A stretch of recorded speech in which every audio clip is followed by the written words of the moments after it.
You're looking live at the White House, where last-minute talks are underway to avoid the tax-mageddon coming. But is a rushed deal a bad deal?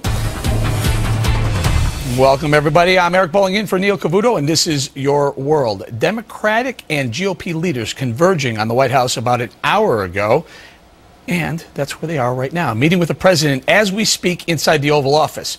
We're also told Treasury Secretary Tim Geithner has joined the talks. They're trying to hammer out a deal to stop massive tax hikes and spending cuts from kicking in at the start of the new year. One lawmaker calling the pressure to cut a deal, quote, red hot.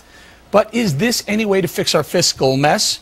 We'll be getting a live report from Ed Henry at the White House in a minute. But first to Craig Smith, who says no deal is better than a bad one. He's chairman of Swiss America. Let's stay on the economy, Craig. Thanks for joining us, by the way. You bet. I agree with you, no deal. In fact, I think I've called it the Obama cliff, and I think I've said we should swan dive over the Obama cliff because maybe that would be the one thing that Democrats could really get through their head when they try and cut spending. I agree completely. This is crazy that we're even having this discussion, Eric. Think about it. August 1st, 256 to 171, the Ryan budget was passed. It extended tax relief for all Americans. Then what happened? Even 19 Democrats voted for that, by the way. It was handed to Mr. Reid. Mr. Obama started his class warfare about taxing the rich during the campaign. Reid sat on the bill. Nothing happened. Why didn't he bring it up for a vote? Why didn't it get fair debate in the Senate? Mr. Reid hasn't passed a budget in 3 years and 8 months, Eric. And we're going to believe that this White House and this democratically controlled Senate is serious about the fiscal problems we have? Let's go off the cliff and let's really deal with it once and for all. All right, just let our viewers know, we have two cameras outside the White House right now.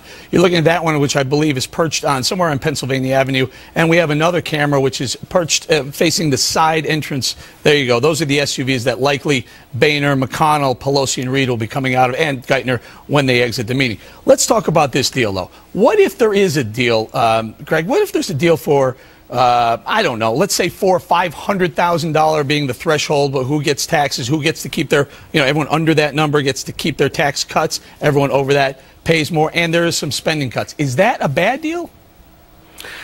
Yeah, I think it is. And let me tell you why. Because you can't get everything out of this deal that you want. And quite frankly, all we're doing is kicking the can down the road. You know as well as I do, Eric, this does nothing to deal with the $1 trillion plus deficits we have yearly now. Right.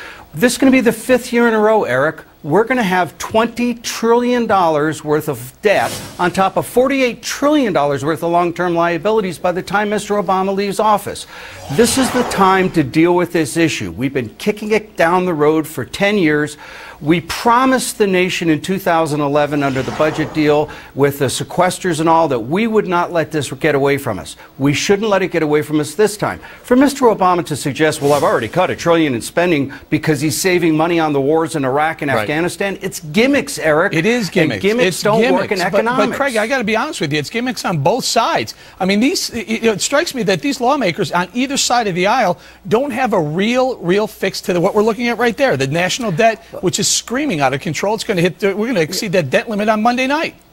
Well, I wouldn't disagree with that, Eric, but let's look at the facts. We did have a Republican-controlled Congress that passed a bill.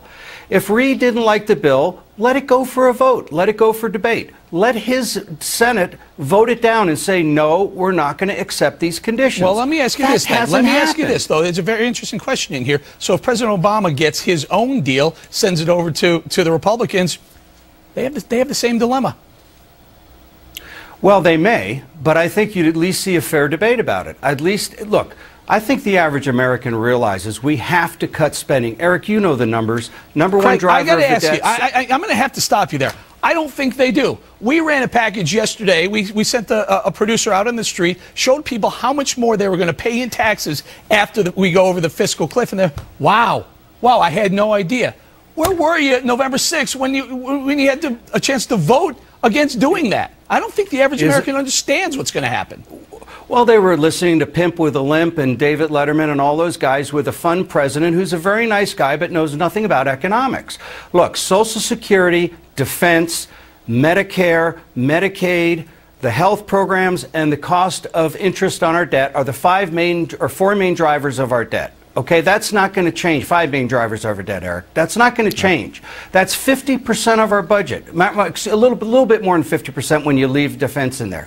We have to cut spending, Eric. Why won't the president say, look, we have to cut spending? It's like Social Security. Say, we've paid in all these years. Craig, people paid Madoff. The money is gone. We can't pay the bill, Eric. We have to go, but you're 100% right. Revenues go up every single year, but the spending goes up by a lot more. Got to leave it there. Craig Smith, thank you very much. Good seeing you, Eric. All right, it's been almost